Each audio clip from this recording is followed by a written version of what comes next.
Today on the CTV News at 5. How Albertans' generosity is helping Arrowwood students get back to learning after their school was scorched by fire. Plus, charges are now laid in a pedestrian accident that sent a woman to hospital with critical injuries. And how a construction event is helping a local food bank.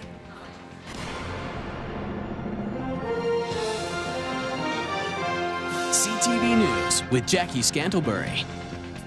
Good afternoon. Students at a small school in southern Alberta are able to get back to reading, writing, and arithmetic thanks to the overwhelming generosity of Albertans. The community school in Arrowwood was set on fire last Friday, but it wasn't just the school that burned. Everything inside it was destroyed as well, and that meant the students and teachers needed even the most basic supplies to continue classes. And our viewers once again have shown they have big hearts. Donations have been pouring in since Wednesday when we told you the story. Kevin Green went back to the school today and brings us this report. A week after an arsonist destroyed Arrowwood Community School, classes are underway, and the lesson of the day is about the kindness of others. It has just been overwhelmingly heart-touching, just overwhelmingly touching. It's our family. We need to take care of our family. Donations have been pouring in from across southern Alberta. It's a neighborly thing to do when they need help and the kids need school, and there's something that I can do, so I did it. Pencils, papers, textbooks, art supplies, even shoes and water bottles to replace what students lost in the fire. School staff and volunteers are sorting through it all. I think it's been a saving grace for the teachers. It's helped them relax a little bit because they know they have something to work with. Even the students are overwhelmed with the outpouring of goodwill, much of it from people they've never met. I think that it's really nice of them to help us out with our school and stuff and our school supplies. They say the generosity they've witnessed over the past 2 days is something they'll carry forward in life. I definitely will, and I think our class, my class will too, because this is just great what the people have done. So I think this is a really good lesson for us, so what we're supposed to do when there's trouble. Next week, students and teachers will move from their makeshift classroom and its cardboard walls thanks to a huge donation of portable classrooms from Calgary's Catholic school system. As much as you would never want to wish this upon a community, what a great opportunity to experience what human nature is all about. A private kindergarten was also destroyed in last Friday's fire. Donations coming into Arrowwood Community School are being shared with it to help it get back up and running. Kevin Green, CTV News, Arrowwood. The portable school units will begin arriving on Monday, and if you want to help out the Arrowwood school or the kindergarten that was burned, we have information on how you can do that at the website ctvcalgary.ca. Well, due to all the rainfall over the past couple of days, Lethbridge residents are being urged to check their sump pumps and make sure eaves troughs and downspouts are working properly. The city recommends downspouts be extended at least 1.8 meters from your basement wall to allow for proper drainage. And you should also make sure that eaves troughs are clear of debris and leaves so they don't overflow. If you have a sump pump, you should check it in the spring to make sure it's in good condition. The pump is usually located next to an outside wall in your basement. And plumbers say it's a good idea to test it before we get a heavy downpour. It's pretty easy to check. If you fill the barrel up with water and the pump evacuates the water, then you know that it's working. If it doesn't do that, it's going to overflow, and then you know that you have a problem. If you don't check it, it'll just overflow when the rain hits, and those are the kinds of calls that we get this time of year very, very often, that people aren't checking them in time and getting in trouble that way. Plumbers say they can often track rainfall levels in the spring by the number of phone calls they get about failing sump pumps. Other common contributors to basement flooding are leaks or cracks in the basement wall or poor drainage on the property. Now, crews appear to be getting the upper hand in Kimberley, BC, where 11 homes remain evacuated tonight and dozens of others are on alert because of widespread flooding. Several creeks through the East Kootenay City began rising earlier this week because of spring runoff in the mountains. Water levels dropped significantly on Wednesday night. Now, there has been more rain in Kimberley on Thursday, unfortunately. 36 homes remain on evacuation alert tonight. The hardest hit areas are the neighborhoods along Willinger Avenue and in the Morrison subdivision. Crews have come from as far as Revelstoke to assist in heavy lifting and sandbagging. The city warns Kimberley residents to stay away from from water and waterways due to the dangerously high levels of water in the area.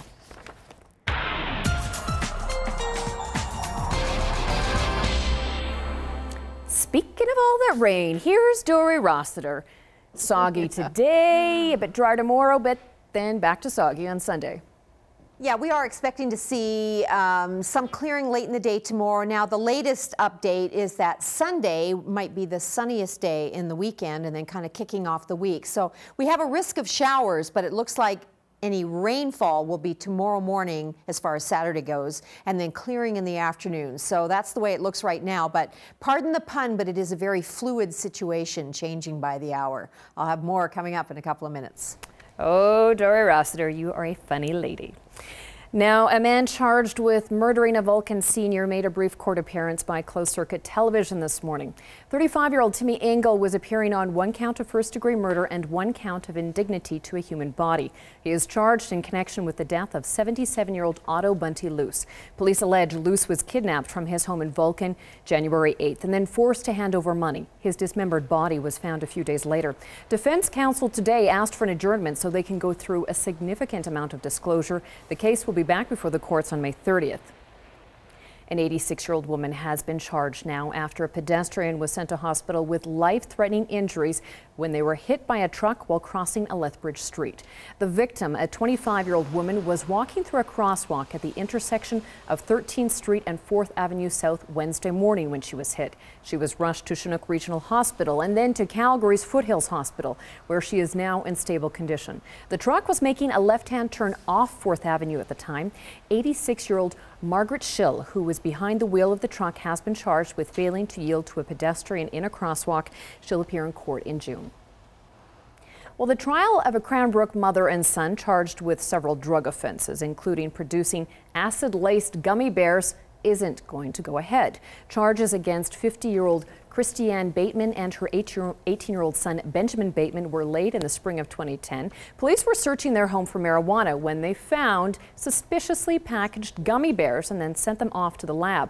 The candy tested positive for LSD. Crown Counsel Ross Young says there were concerns about the information used to obtain the search warrant and concerns about identifying the informant if the case went to trial. He adds the pair had been on strict conditions for the past 2 years without any criminal involvement.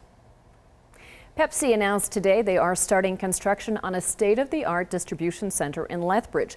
Company executives broke ground on a new distribution center this morning.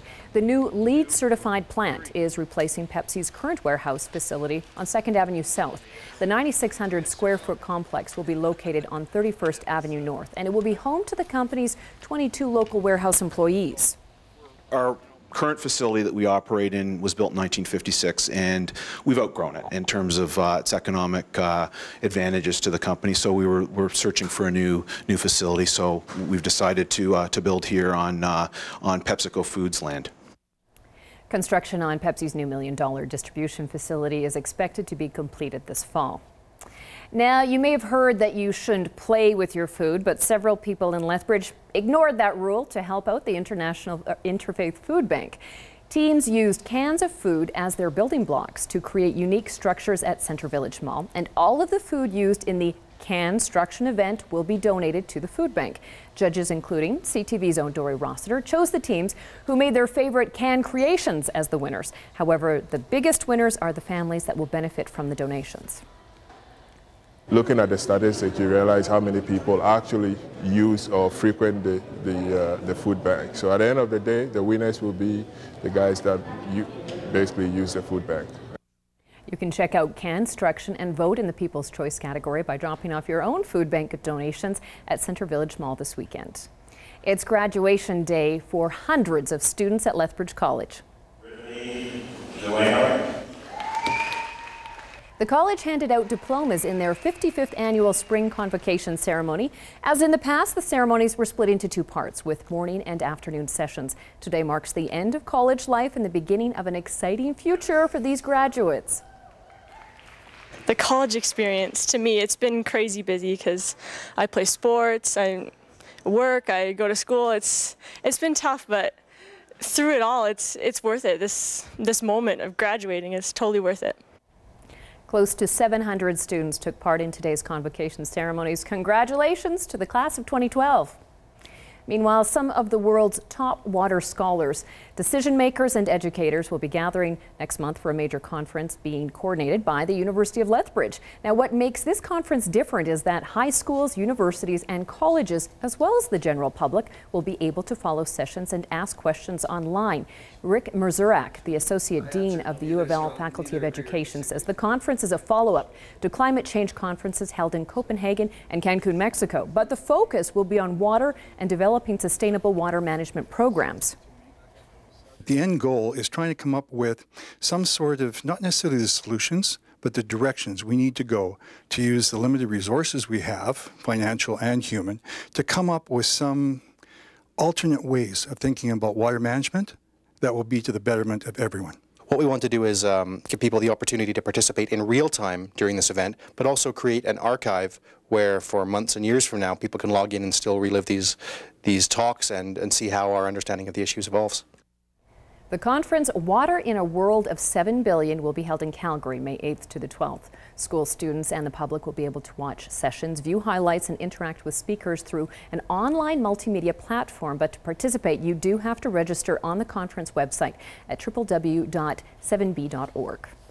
Now, the University of Lethbridge will also be hosting some of the world's top space scientists during a conference in Banff next month. 3, 2, 1, stop. The conference will bring together members of the 8-nation team that built some of the key equipment in the Herschel Space Observatory. The 10-meter-high observatory contains a massive telescope, a variety of cameras and spectrometers that is returning images from the far reaches of outer space. University of Lethbridge physics professor Dr. David Naylor heads the Canadian team that designed and tested some of the equipment. He says Herschel is now rewriting the textbooks. This is probably the most successful space astronomy mission ever. It is the largest telescope in space. It dwarfs the Hubble Space Telescope, but we don't hear about that in North America because it's not a NASA mission. NASA and ESA have a healthy, competitive, relationship. But the largest space telescope, which dwarfs the Hubble. About 80 scientists from around the world will be meeting in Banff May 3rd and 4th. Dr. Naylor says they'll be discussing the Herschel mission, the state of the spacecraft, and plans for the future. In the markets today, a lot of up arrows across the board. Here are the week's final numbers.